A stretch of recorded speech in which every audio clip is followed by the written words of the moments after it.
The audience erupted into wild applause as Sylvester Stallone stepped onto the stage of Jimmy Kimmel's show.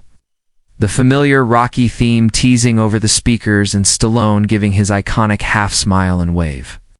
But even as he sat down and exchanged the usual pleasantries, something about the atmosphere felt tight, almost rehearsed, as if both men knew something was brewing beneath the surface that would crack through the surface of polite celebrity banter. And after a few laughs about Stallone's latest film and action drama set in Eastern Europe, Kimmel took a sharp turn, asking Stallone what he thought about the growing criticism that many action stars, himself included, glorify violence and push toxic masculinity in a time when society was calling for more nuanced portrayals. And though Stallone answered at first with professional restraint, citing his decades-long work on films with heart and personal stakes, Kimmel pressed harder, reading off a list of past film scenes, including a controversial monologue from Rambo 3, and asking whether Stallone ever regretted making war look heroic. And the audience, once comfortably laughing, suddenly quieted, sensing the tension rising as Stallone leaned forward, his eyes narrowing not with anger but focus, and replied, "You think I was just flexing for the camera? Those films meant something. Every punch, every scarlet, was about survival, not style."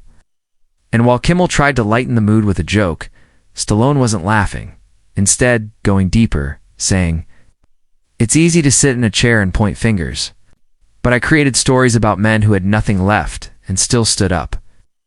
And Kimmel, perhaps caught off guard by the serious tone, pushed again, asking whether Stallone ever felt responsible for the way young men idolized characters who settled problems with violence, to which Stallone finally snapped, slamming his hand gently but firmly on the desk and saying, "I didn't create the violence, I reflected it, and maybe if people stopped turning their heads from real pain, they'd understand what those movies were really about."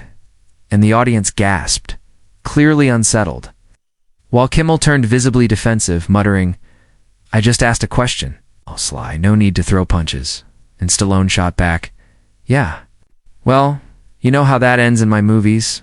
And though he tried to play it off with a chuckle, the energy was shifting fast, and behind the scenes, producers were already exchanging panicked looks, realizing the conversation had completely derailed. And when Kimmel sarcastically asked, "So are you the philosopher of blood and bruises now?" Stallone stood up, removing his mic and saying, "I don't need to be insulted to entertain your viewers." And with that, he walked off the stage, leaving the host blinking and the audience in stunned silence, some clapping, others murmuring, while the camera cut to commercial and chaos erupted backstage, with staffers trying to convince Stallone to return. But he refused, stating simply, "You wanted a puppet, I gave you a man." And as the clip of his exit went viral within the hour, with hashtags like #Stallone walks out and #Kimmel Clash trending worldwide, media outlets scrambled to spin the moment, some calling it an ego-driven meltdown, others framing it as a rare moment of authenticity in an increasingly sanitized entertainment world. And while Stallone kept quiet publicly for a few days, his Instagram lit up with cryptic messages. Like a man's worth isn't measured by the questions they dodge, but the truths they defend. While Kimmel addressed it on his next show with a mixture of regret and deflection, claiming it was never his intent to provoke, but doubling down by saying that even legends should answer tough questions. And what followed was a cultural debate that spilled across talk shows, podcasts, and late-night panels, with celebrities taking sides and political pundits using the moment to frame larger arguments about free speech, male identity, and media narratives. And eventually, Stallone released a raw 6-minute video filmed in his home, speaking straight to the camera and saying, "I walked away not because I was angry, but because the stage I built over decades was being twisted into a platform for cheap shots." And he went on to explain that storytelling, whether violent or quiet, should come from a place of human truth, that dismissing his work as mere spectacle ignored the deep emotional pain, loss, and redemption woven into every character he portrayed. And fans across generations responded in force, reigniting appreciation for his films not just as popcorn blockbusters, but as explorations of wounded masculinity, resilience, and survival. And as the conversation evolved, Stallone announced he would be directing a new project, a semi-autobiographical drama about a veteran actor forced to confront his legacy on a live show. A move many interpreted as a direct artistic response to the Kimmel incident, and when the film released a year later, critics were stunned by its vulnerability and emotional weight, praising it as Stallone's most personal work yet and during the press tour.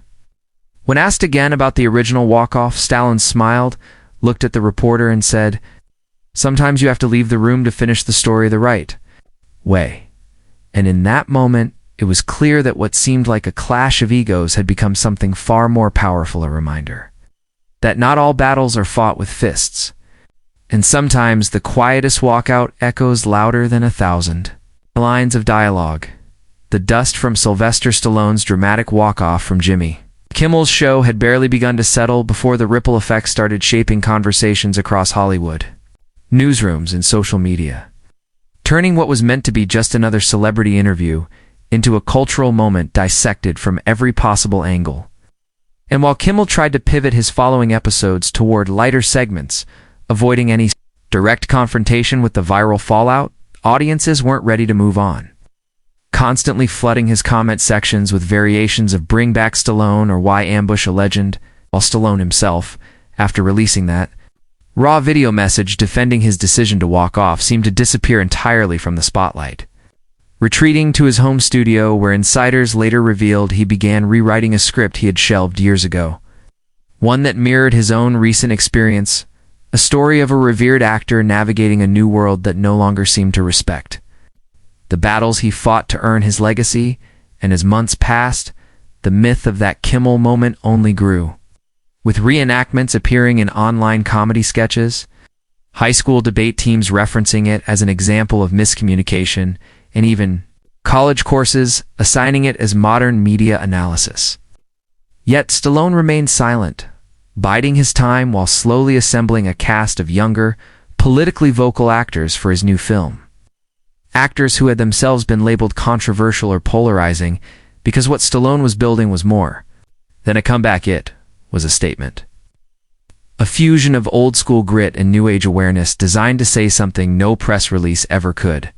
And when the film, titled Echoes of Stone, was officially announced, the entertainment world buzzed not only because of the cryptic plot description, a disgraced war film star confronting cancel culture during a live reunion broadcast, but because of the strange absence of any promotional collaboration with traditional late-night talk shows, silent but glaring rejection of the system that had humiliated him on national television.